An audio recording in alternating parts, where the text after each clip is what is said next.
Vivekananda yoga gold cup 2022, जहां मेरा मिलना director Abhijit Ghosh, coach doctor Shalini Sarkar, doctor Aarti Pal, doctor Anshu Sarkar और डॉक्टर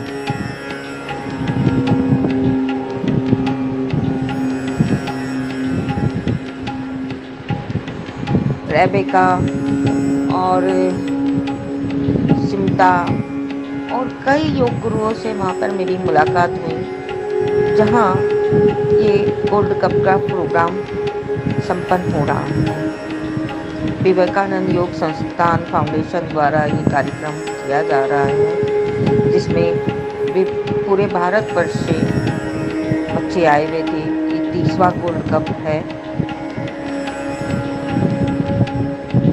इसके लिए धन्यवाद विवेकानंद संस्थान को, डॉक्टर अभिजीत घोष को और उनके सहयोगी जितने भी हैं उन सभी को। सदीना माँ की टीम उन्हें धन्यवाद देती है।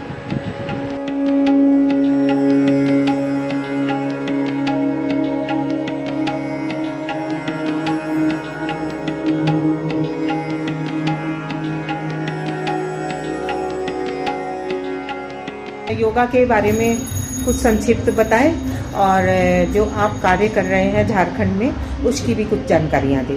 सबसे पहले तो आपको मेरा नमस्कार और अपना नाम बताएं। मैं अंशु सरकार पिछले 40 वर्ष से योग का दुनिया में हूँ।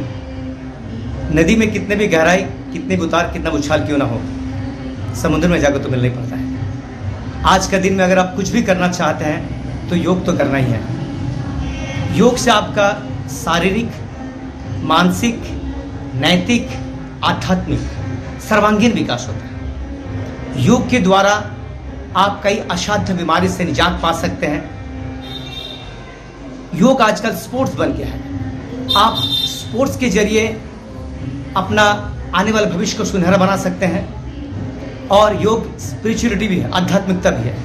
योग से जीवात्मा से परमात्मा का मिलन भी कर सकते हैं। मैं पिछले 40 वर्ष से योगा कर रहा हूँ। जैसे मैंने आपको बताया, मैं नेशनल गोल्ड मेडलिस्ट हूँ, इंटरनेशनल सिल्वर मेडलिस्ट हूँ। मैंने इंडिया को रिप्रेजेंट किया और हांगकांग से मैंने इंडिया को सिल्वर ला दिया। और मैंने कई नेशनल चैंपियनशिप कराई। मैंने कश्मीर से कन्याकुमारी, राजस्थान से हिमाचल प्रदेश, हर स्टेट में हमारा स्टूडेंट है, क्योंकि मैं सरकार योगा एकेडमी एक पिछले 25 वर्षों से एक संस्था चला रहा हूँ। आप देख रहे हैं डॉक्टर आरती पाल से हम मिल रहे हैं। डॉक्टर आरती पाल, आप योगा के बारे में अपने दर्शकों को बताएं कि योगा करने से क्या फ़ायदे हो सकते हैं। सबसे पहले सभी को मेरा नमस्कार। हम यहाँ पर आज एस व्यासा कोलकाता ब्रांच की ओर से आयोजित ओपन नेशनल योगासना चैंपियनशिप में पार्ट लेने के लिए आए हैं और मेरे साथ यहाँ पर विभिन्न राज्यों से ऑफिशियल्स और पार्टिसिपेंट्स इस कंपटीशन में पार्ट लेने के लिए आए हुए हैं।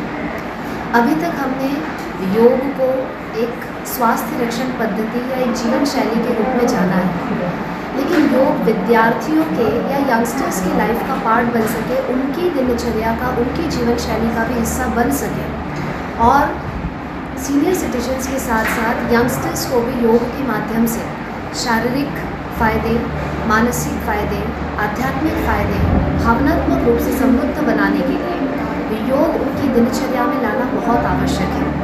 और इसी उद्देश्य से हमारे देश के महान ऋषियों ने, महान योग ऋषियों ने, महान संतों ने एक मंच पर आकर योगासन को स्पोर्ट्स के रूप में इम्प्लीमेंट करने की योजना बनाई, जिसके तहत नेशनल योगासना स्पोर्ट्स फेडरेशन का गठन किया गया और योगासन को एक स्पोर्ट्स का रूप प्रदान किया गया। और योगासन स्पोर्ट्स के माध्यम से आज अनेकों विद्यार्थी इस स्पोर्ट्स में जुड़ रहे हैं। तो स्पोर्ट के रूप में ये विद्यार्थियों को न केवल खेल भावना प्रदान करने का काम कर रहा है, बल्कि योग के अभ्यास से विद्यार्थियों का शारीरिक विकास हो रहा है, विद्यार्थी मानसिक रूप से मजबूत बन रहे हैं, विद्यार्थियों का ओवरऑल डेवलपमेंट जिसको कहना चाहिए वो योग के माध्यम से हो रहा है। आप मिल रहे हैं डॉक्टर शालिनी सरकार से, जो विवेकानंद योगा गोल्ड कप के 30th हिमालय योगा ओलंपियाड में आई हैं। छत्तीसगढ़ बिलासपुर से। शालिनी जी, आप लोग जो ये योगा का ओलंपियाड करवा रहे हैं, इसकी आप क्या सोच के करवा रहे हैं और क्या देना चाह रहे हैं भारत के बच्चों को? सोच सबसे पहले यही है कि ज़्यादा से ज़्यादा बच्चे हमारे भारत की जो पुरानी परंपरा है योगासन, उससे जुड़ें। योगासन के माध्यम से धीरे धीरे वो योग की तरफ आगे बढ़ें। हमारी जो लुप्त हुई परंपरा है वो फिर से पुनर्जीवित हो। तो यही हमारा मेन उद्देश्य है, बच्चों को योग के थ्रू उसकी अब हमारी पुरानी परंपराओं से जोड़ें। आप वैसे योगा कितने सालों से सिखा रहे हैं? 2004 से मैं इस फील्ड में हूँ। इन 2004 I completed my master degree. तो एमए करने के बाद योग में, उसके बाद से ही मैं योगा के फील्ड में कार्यरत हूँ और बच्चों को फ्री में योग शिक्षण मैंने दिया। आज भी बच्चे यहाँ पर जब नेशनल और इंटरनेशनल मेडल्स लेकर आते हैं तो मुझे अपने आप में प्राउड फील होता है कि हाँ, मैंने कुछ अच्छा किया, कुछ बेहतर किया बच्चों को। जो मैंने सीखा, जो मैं चाहती हूँ देना, वो मैं धीरे धीरे उस रास्ते की तरफ अग्रसर हो रही हूँ। तो आपने पीएचडी भी योगा में की? जी। और आप क्या शुरू से ही बिलासपुर ही रहने वाली हैं? नहीं, मैं एक्चुअली हरियाणा से बिलोंग करती हूँ और क्योंकि मेरे जो आदि गांव है हमारा सब हरियाणा में ही है, तो मैंने जो मेरा बैचलर डिग्री थी वो मैंने कुरुक्षेत्र यूनिवर्सिटी से की। उसके बाद फिर यहाँ पर क्योंकि गर्ल्स के लिए एमए में कोई फैसिलिटी नहीं थी योग के लिए, तो देव संस्कृति यूनिवर्सिटी स्टेब्लिश हुई 2002 में। तो वहाँ पर पहली बार गर्ल्स के लिए एमए की फैसिलिटी मतलब मिली करने के लिए फिर मैंने वहाँ पर एडमिशन लिया। I was means there first batch की स्टूडेंट थी मैं वहाँ पर। और धीरे धीरे उसके बाद उसमें इंटरेस्ट आने लगा क्योंकि मैं बचपन से ऐसा साहित्य पढ़ती थी। आश्रम शांति कुंज से मैं जुड़ी हुई, तो वहाँ पर धीरे धीरे पढ़ते पढ़ते उसमें इंटरेस्ट आने लगा और मुझे लगा कि हाँ, यही मेरा फील्ड है जहाँ मैं जाना चाहती थी। उसके बाद से मैं तब से इसी फील्ड में कार्यरत हूँ। तो आपने मतलब अपने आप को पूरा यहाँ पर समुचित योगदान, अपने अस्तित्व का पूरा योगदान योगा में दे दिया? जी। और मैं चाहती हूँ कि जो मैं जानती हूँ, जो मुझे महसूस हुआ, क्योंकि कहीं ना कहीं हम जब योग की तरफ आगे बढ़ते हैं, योग सिर्फ आसन नहीं है, योग 8 भाग से मिलकर बना है। जैसे महर्षि पतंजलि ने कहा है कि यम, नियम, आसन, प्राणायाम, प्रत्याहार, धारणा, ध्यान और समाधि। तो हमारा उद्देश्य सिर्फ आसन तक सीमित नहीं है। हम जो महर्षि पतंजलि ने जो यम से परंपरा बताई है, 5 यम, उसके बाद जो उन्होंने समाधि तक का रास्ता बताया है, मैं चाहती हूँ कि हमारी जो ये जाने की जो परंपरा है, जो अपने आप से जुड़ने की जो परंपरा, जो कला है, वो लोग जाने, सीखे।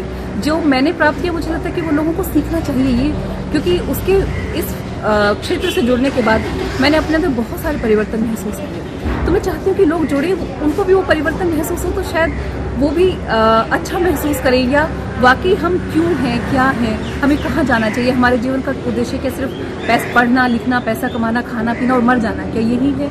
नहीं, हम इससे कहीं ऊंची शिक्षा प्राप्त करने के लिए बने, कहीं ऊंचा ज्ञान प्राप्त करने के लिए बने हैं। तो मैं चाहती हूँ कि लोग भी इस दिशा में, इस क्षेत्र में जुड़े, अपने आप को जानें।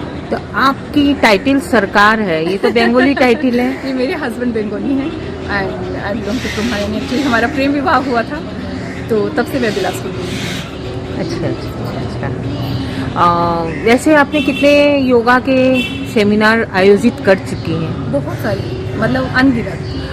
उनमें आपको सबसे अच्छा सेमिनार कौन सा लगा? सबसे अच्छा सेमिनार एज अ मेंटर नहीं कहूँगी मैं, जो एज अ स्टूडेंट मैंने अटेंड किया था वो एस व्यासा का था। बेंगलोर की जो मेन ब्रांच है एस व्यासा की, वहाँ पर मैंने जो अटेंड किया था वो एक बहुत अच्छा एक्सपीरियंस था, जिसमें विदेशी जो नागरिक थे वहाँ, उनका भी पार्टिसिपेशन हुआ था। तो उन्होंने हमसे सीखा, हमने उनसे सीखा। भले उस समय लैंग्वेज की प्रॉब्लम थी, लेकिन एक जो कोऑर्डिनेशन था वहाँ पर, क्योंकि सब योग से जुड़े थे, सब ध्यान से जुड़े थे, सब इसी फील्ड में आगे बढ़ना चाहते थे। तो सब उनसे जो सीखने के लिए मिला, उनके साथ जो रहन सहन उनका सीखा, उन्होंने हमसे सीखा। तो ये जो सीखने सिखाने की जो परंपरा थी, एक दूसरे से जुड़ने की जो परंपरा थी, वो बहुत अच्छी लगी। तो एज अ स्टूडेंट जो मैंने अटेंड किया, वो मेरा सबसे अच्छा एक्सपीरियंस था जीवन का। आप अभी देख रहे हैं शालिनी जी को, क्योंकि सदीनामा चाह रही थी कि कोई ऐसा भी व्यक्ति मिले जो अपने व्यक्तित्व के निखार के साथ लोगों के व्यक्तित्व के भी निखार कर सके। तो शालिनी सरकार ने आज 20 सालों या 18 साल समझ लीजिए, अब अपने व्यक्तित्व के साथ लोगों के व्यक्तित्व को भी निखारा है, और सदीनामा उनको बधाई देती है कि वो आगे भी यही कार्य करते रहे, जिससे लोगों में जो जागरूकता की कमी है वो वापस आ जाए, और शारीरिक जो अक्षमताएं फैल रही है वो फिर से क्षमता में बदल जाए। धन्यवाद शामिल। नमस्कार। आप सभी जानते हैं कि बंगाल योग का पृष्ठभूमि है।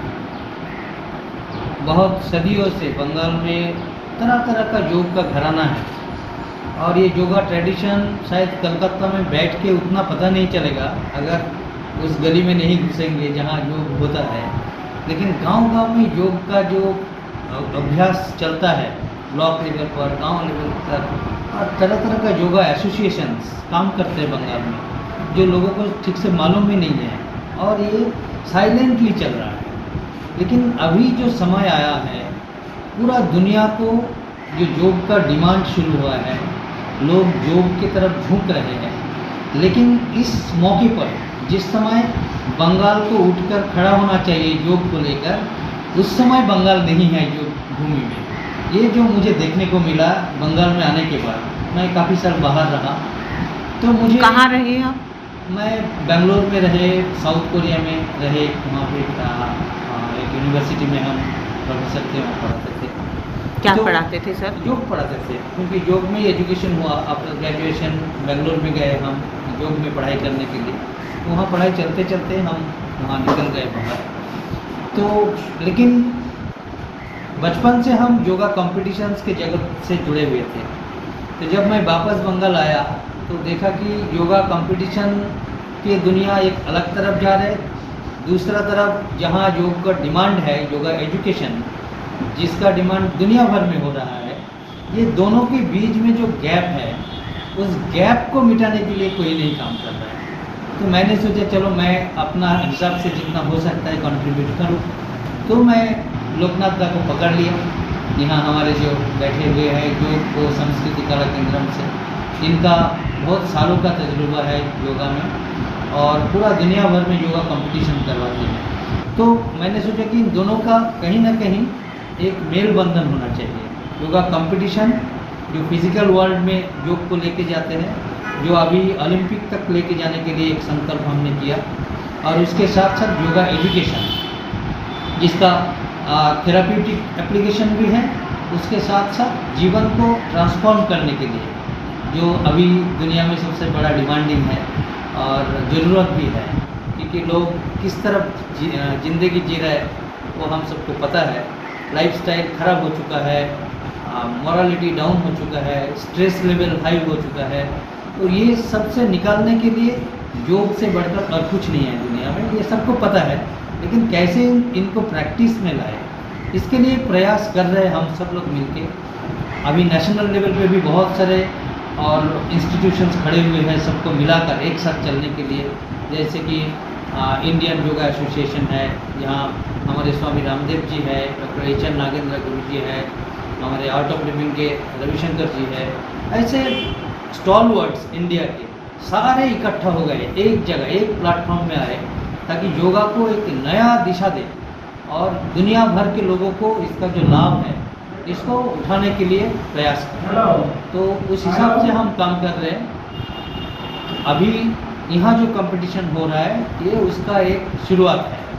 अभी क्या ये पहला कंपटीशन है? नहीं, पहला नहीं। हम तो व्यासा में, बेंगलुरु में ये 30th हिमालय योगा ओलंपियाड है, यानी 30 नंबर का है। लोकनाथ दा लोग तो काफ़ी सालों से कर रहे हैं इसको, बहुत सालों से कर रहे हैं। लेकिन हम जो कोशिश जो आपको बोले कि योगा फिजिकल वर्ल्ड और इंटेलेक्चुअल मेंटल वर्ल्ड जो है, दोनों का कॉम्बिनेशन करने के लिए हम विवेकानंद योगा अनुसंधान संस्था की तरफ से ये प्रयास कर रहे हैं, ताकि ये केवल फिजिकल लेवल पे ही ना रह जाए, ताकि इसका असर मेंटल लेवल पे, इंटेलेक्चुअल लेवल पे, स्पिरिचुअल लेवल पे लोगों को पड़े। जैसे कि दुनिया भर में लोग योग को फिजिकल एस्पेक्ट के नाते ही देखते हैं, फिजिकल एक्सरसाइज के नाते देखते हैं। तो हम उस भ्रम को तोड़ना चाहते हैं। इसीलिए योगा प्रैक्टिसेस मतलब केवल आसना प्राणायाम नहीं है, इससे बढ़कर और कुछ है। जीवन को परिवर्तन करने का एक जरिया है और अल्टीमेटली योग सिद्धांत तो जो बोलते हैं कि इंसान को मोक्षों की ओर लेके जाना, आनंद की ओर लेके जाना। तो सारे अस्त व्यस्त दुनिया में लोग टेंशन में रहते हैं, बीमार में रहते हैं, इस सब से निकल कर कैसे एक आनंदमय जीवन व्यतीत कर सकते हैं, उसके लिए एक प्रयास। इसीलिए फिजिकल एस्पेक्ट और जो मेंटल एस्पेक्ट है योग का, दोनों का कॉम्बिनेशन करके हम ये कंपटीशन आप अपने फ़ोन नंबर भी बता दें जिससे कि लोग आप तक पहुंच सकें। हमारा इंस्टीट्यूशन का जो वेबसाइट है www.vyasa vyasa.cal.in और मेरा नंबर फ़ोन नंबर ले सकते, नहीं तो हमारा ऑफिस का नंबर दे सकते हैं 033-2424-1340 जो ऑफिशियल नंबर है, इसमें कॉल करके जानकारी ले सकते हैं। लेकिन हम चाहेंगे कि आप सब हमारा मदद कीजिए इस नया कॉन्सेप्ट को लेके, although it is very old, पुराना कॉन्सेप्ट, लेकिन इसको नए मोड ऑफ पे, इसको नया पैकेज में कैसे हम दुनिया तक पहुंचा सकते हैं, इसका ये प्रयास में सब लोग योगदान करें और अभिवृद्ध करें, यही चाहते हैं हम सबसे। Thank you. धन्यवाद अभिजीत जी।